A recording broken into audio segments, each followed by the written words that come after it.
Hello दोस्तों, next question है exercise 1.29। ठीक है दोस्तों, ये भी क्वेश्चन किस पे बेस्ड क्वेश्चंस है?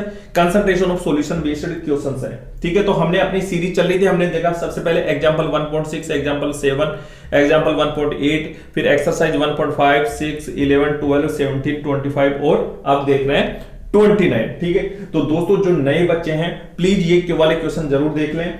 अगर आपको आता भी होगा ना तो फिर भी देख लेना, क्योंकि इनसे क्या है कंसेप्ट क्लियर हो जाएगा आपका। ठीक है, तो देखो इसमें कह रहा है calculate the molarity of A solution of ethanol in water in which the mole fraction of ethanol is 0.04 दे रखा है। ठीक है, तो सपोज करो दोस्तों, देखो ये कोई वाटर है। ठीक है, क्या है? प्योर वाटर है। ठीक है, अब मैं क्या कर रहा हूं, सपोज करो ये कोई एथेनॉल है, ये क्या है? एथेनॉल है, और मैं इसको इसमें ऐड कर रहा हूं, सम एथेनॉल इज ऐड कर रहा हूं। ठीक है, तो ये मेरा कोई सॉल्यूशन है जिसमें एथेनॉल है और वाटर है। ठीक है, अब इसमें क्या दे रखा है? मोल फ्रैक्शन ऑफ एथेनॉल दे रखा है। क्या दे रखा है? ये कोई सॉल्यूशन है जिसमें मैंने वाटर और एथेनॉल का सॉल्यूशन है, जिसमें आपको क्या दे रखा है? Mole fraction. तो मोल फ्रैक्शन को एक्स से डिनोट करते हैं दोस्तों। ठीक है, और एथेनॉल का फॉर्मूला होता है, फॉर्मूला लिखोगे आप वैसे करोगे C2H5OH कर दो। ठीक है, फॉर्मूला होता है, तो देखो C2H5OH mole fraction of ethanol दे रखा है 0.04। क्लियर? यानी ये कोई सॉल्यूशन है जिसमें एथेनॉल है, वाटर है, तो इसका मोल फ्रैक्शन ऑफ एथेनॉल दे रखा है। और मोल फ्रैक्शन को आपको पता है number of moles of solute upon number of moles of solution. Clear? ठीक है, अब इसमें कोई बाइनरी सॉल्यूशन होता है ना, तो उसके लिए एक याद रख लेना, जैसे moles fraction of C2H5OH plus mole fraction of water, इसमें वाटर भी है एथेनॉल भी है। ठीक है, इक्वल टू 1 होगा। समझा? ये बाइनरी सॉल्यूशन के लिए ये स्टेट ऑफ मैटर पढ़ोगे ना, ठीक है, उसमें भी है ये कंसेप्ट आगे। ठीक है, तो ये क्लियर हो गया। तो मोल फ्रैक्शन ऑफ H2O कितना हो गया? उस सॉल्यूशन में मोल फ्रैक्शन ऑफ H2 1 माइनस 0.04, तो ये निकलेगा X mole fraction of H2 0.96। Clear? मतलब ये हमारा कोई सॉल्यूशन था जिसमें एथेनॉल और वाटर है, तो मोल फ्रैक्शन ऑफ एथेनॉल दे रखा है, तो मोल फ्रैक्शन ऑफ अपन वाटर निकल गया। ठीक है, अब क्या करना है कि अब इसमें कुछ सिंप्लिसिटी के लिए कुछ अजम्पशन करनी पड़ेगी आपको। ठीक है, तो सपोज करो ये 1000 ग्राम का सॉल्यूशन है। क्या है? 1000 ग्राम का सॉल्यूशन है। ये देखो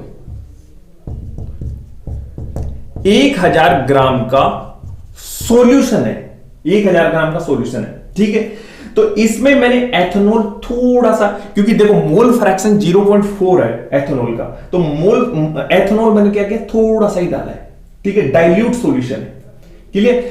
तो देखो इसमें से मैंने एथेनॉल थोड़ा सा डाला ना, तो आप अगर मैं आपसे पूछूं कि देखो ये मास ऑफ टोटल सॉल्यूशन है, मास ऑफ टोटल सॉल्यूशन, तो फॉर सिंप्लिसिटी के लिए न्यूमेरिकल सोल्व करने के लिए मैं इसमें क्या कह रहा हूं कि mass of water equals to mass of water मैं ले रहा हूं 1000 ग्राम। मतलब उस जो एथेनॉल को है ना उसको नेग्लिजिबल कर रहा हूं। क्लियर? ठीक है, तो अब अगर मास ऑफ वाटर निकल गया तो नंबर ऑफ मोल्स निकल जाएंगे ना। नंबर ऑफ मोल्स कैसे निकालोगे? तो number of moles of water equals to mass कितना दे रखा? 1000 ग्राम। ठीक है, और molar mass of water H2O का कितना होता है? देखो हाइड्रोजन का 1 तो 2 और ऑक्सीजन का 16, तो ये 18 ग्राम मोल का पावर -1। ठीक है, तो 18 ग्राम मोल का पावर -1, ग्राम से ग्राम कैंसिल, तो ये आ जाएगा 55.55 मोल। समझ में आया? ठीक है दोस्तों, ये सॉल्यूशन इसमें एथेनॉल किया मैंने 1000 ग्राम का सॉल्यूशन है। ठीक है, तो मैंने सिंप्लिसिटी के लिए क्या एजम्पशन किया है कि जैसे एथेनॉल का जो मास है ना उसको नेग्लेक्ट करके मतलब 1000 ग्राम टोट इसी का लिख लिया वाटर का। ठीक है, तो मैं पूछूं कि इसमें number of moles of water कितने होंगे, तो कितने निकले अपने? 55.55। ठीक है, मोल निकल गए। यहां तक क्लियर हो गया? ठीक है, तो यहां तक क्लियर हो गया, तो अब क्या करो? ये भी क्लियर हो गया। अब एक काम करो, देखो आपके पास में नंबर ऑफ मोल्स भी निकल गए। ठीक है, और मोल फ्रैक्शन ऑफ वाटर निकल गया, तो इस वाले में पुट करो। देखो मोल fraction of H2O, mole fraction of H2O कैसे निकालोगे? Number of moles of solute. अब यहां पे सोल्यूट नहीं सोलवेंट के लिए लिया है, तो सोलवेंट के लिए कितना है? नंबर ऑफ मोल्स कितना है? 55.5 है ना, number of moles of solution मतलब ऐड करना है दोनों को, ठीक है। तो number of moles of H2O plus number of moles of C2H5OH।